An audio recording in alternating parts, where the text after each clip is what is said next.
Hello നമസ്കാരം. അപ്പം നമ്മുടെ ബിഗ് ബോസിന്റെ ഓഡിഷനും ഇന്റർവ്യൂവും കഴിഞ്ഞിരിക്കുകയാണ്. അതായത് ഫസ്റ്റ് ലെവലും സെക്കൻഡ് ലെവലും കഴിഞ്ഞിട്ടുണ്ട്. അപ്പൊ ഏകദേശം കുറച്ച് പേര് കൺഫേം ആയിട്ടുണ്ട്. 4 ഘട്ടമായിട്ടാണ് ഉള്ളത്. അതിൽ ഫസ്റ്റ് ലെവലും സെക്കൻഡ് ലെവലും മാത്രമാണ് ഇപ്പൊ കഴിഞ്ഞിരിക്കുന്നത്. ഇനി 3-ാം ഘട്ടവും 4-ാം ഘട്ടവും കൂടെ കഴിഞ്ഞിട്ടേ ബിഗ് ബോസ് വീട്ടിലേക്ക് ഇവർക്ക് കടക്കാൻ പറ്റൂ. അതിനു മുന്നേ തന്നെ സെക്കൻഡ് ലെവൽ ആയപ്പോൾ തന്നെ കുറച്ച് പേര് കൺഫേം ആയിട്ടുണ്ട്. ആ ഒരു 8 പേര് ലിസ്റ്റ് ഞാൻ ഇവിടെ പറയാം. പക്ഷേ കൺഫേം ലിസ്റ്റ് പുറത്ത് പറയാൻ പാടില്ലെന്നാണ്. അതുകൊണ്ട് ഒരു 20 പേരെ പേര് നമ്മൾ വായിക്കും.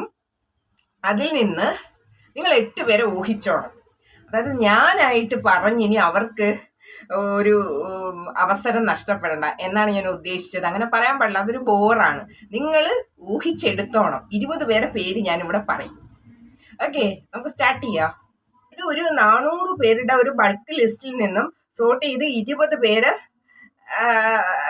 പേരുടെ ഒരു ലിസ്റ്റാണ് വായിക്കുന്നത്. ആദ്യമായിട്ട് ജിത്തു വേണുഗോപാൽ സീതാ കല്യാണത്തില്. രണ്ടാമത് ജാസ്മിൻ ജാഫർ, ബ്യൂട്ടി വ്ളോഗർ. പിന്നെ അത് കഴിഞ്ഞ് അൻഷി, നിങ്ങൾക്കറിയാമല്ലോ അൻഷിയെ. പിന്നെ ഹെബ്ബാർ.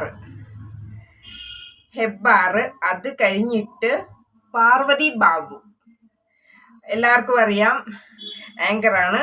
അത് കഴിഞ്ഞിട്ട് നൂറിൻ, അഡാർ ലവില്ല, നൂറിൻ. പിന്നീട് വരുന്നത് പേര് ഫേമസ് ആയിട്ടുള്ള ആക്ട്രസ് ബീന ആന്റണി. അടുത്തതൊരു സീരിയൽ ആർട്ടിസ്റ്റാണ് ശ്രീറാമിനെ എല്ലാവർക്കും അറിയാം. അത് കഴിഞ്ഞിട്ട് വരുന്നതാണ് ഷാലു പേയാട് ഭയങ്കര വിവാദമായിട്ട് യൂട്യൂബിലെല്ലാം ഒത്തിരി വീഡിയോ, ഡോക്ടർ റോബിനെതിരെ വീഡിയോസ് ഒക്കെ ചെയ്ത ഷാലു പേയാട്. അത് കഴിഞ്ഞിട്ട് സായി കൃഷ്ണ, യൂട്യൂബറാണ്. അത് കഴിഞ്ഞിട്ട് ആങ്കർ ആയിട്ടുള്ള ശില്പ ബാല എല്ലാവർക്കും അറിയാം.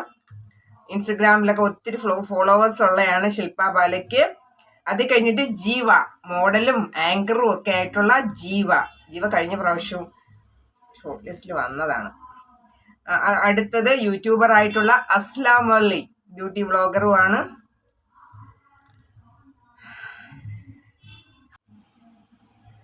അടുത്തത് വരുന്നത് അമേയ പ്രസാദ്. അമേയ വരാൻ ചാൻസ്, ഞാനായിട്ട് പറഞ്ഞില്ല, നിങ്ങൾ ഊഹിച്ചോണം. അത് കഴിഞ്ഞിട്ട് വരുന്നത് ജിഷ്ണു, സീരിയൽ ആർട്ടിസ്റ്റാണ് ജിഷ്ണു, എല്ലാവർക്കും അറിയാം. അത് കഴിഞ്ഞിട്ട് കുറച്ച് യൂട്യൂബിലൊക്കെ ഹിറ്റായി തന്നെ നിന്ന നമ്മുടെ ബിഗ് ബോസ് റിവ്യൂ പറയുന്ന രേവതി വരാൻ ചാൻസ് ഉണ്ട്. അടുത്തത് ശ്രീലക്ഷ്മി അറക്കൽ. അത് നമ്മൾ ലിസ്റ്റിൽ കഴിഞ്ഞ പ്രാവശ്യം പറഞ്ഞതാണ്. അത് കഴിഞ്ഞിട്ട് അഭിഷേക് ശ്രീകുമാർ, ഒരു ആൽബത്തിലുള്ള, ഞാൻ കഴിഞ്ഞ പ്രാവശ്യം പറഞ്ഞ അനു ഒക്കെ ഉള്ള ഒരു ആൽബത്തിൽ വന്നതാണ്. അത് ഭയങ്കര ഹിറ്റായിരുന്ന ആൽബം അഭിഷേക് ശ്രീകുമാർ. അത് കഴിഞ്ഞിട്ട് അമൃതയും ഞാൻ കഴിഞ്ഞ ലിസ്റ്റിൽ പറഞ്ഞിട്ടുണ്ടായിരുന്നു. അമൃത ഐശ്വര്യ റായുടെ ഒരു ഫേസ് കട്ടിട്ട് ഉള്ള അവർ 3 പേര് ഡാൻസിങ് സ്റ്റാർസ് എന്ന് പറഞ്ഞ് ഞാൻ പറഞ്ഞിട്ടുണ്ടായിരുന്നു. അന്ന, അമൃത, പിന്നെ ഒരു കുട്ടിയുടെ. അമൃതയാണ് നമുക്ക് പ്രതീക്ഷ. പിന്നെ ട്രാൻസ്ജെൻഡർ ആ ഒരു ഇതിൽ നിന്നും ഹെൽത്തി സാദിയെ പ്രതീക്ഷിക്കുന്നുണ്ട്. പിന്നെ ലാസ്റ്റ് ക്രിസ്റ്റി സെബാസ്റ്റ്യൻ, ഗരുഡൻ മൂവിയില. അങ്ങനെ ഇത്രയും പേര്. ഇതിനകത്തുനിന്ന് 8 പേരെ നിങ്ങൾ ഊഹിച്ചെടുക്കണം. ഞാനായിട്ട് പറയത്തില്ല, പറയാൻ പാടില്ല. അപ്പം അത്രയേ ഉള്ളൂ.